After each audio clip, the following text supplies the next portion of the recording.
Hi guys, my name's Stan. I'm here with Fuse HVAC, and here we are in a customer house. So our customer has this regular series air conditioner, and their main concern is the noise level. And today we are going to show you how we can improve this quality of the air conditioner. And stay with me, we will show you. To make it fair, we are going to show you noise level of the street itself first. Then I'm going to turn on this air conditioner and we will see how much noise it produces during regular operation. And after all of it, we will do our improvement and we will show you how quiet it became and what we did. So right now on the street, we have about 45-50 decibel noise level.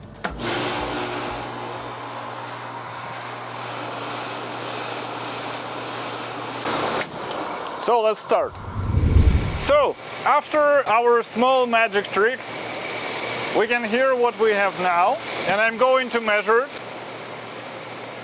This unit right now producing about 60 decibel noise level, which is a pretty significant change, I would say. And please don't hesitate to ask about this service. You can ask our service technician about it. You can ask our installation crew when they do installation. Even if you choose standard series of equipment, you all the time can improve this performance. Consider to subscribe to our YouTube channel to see more videos like this when we do improvement and some tune-ups. Stay with us.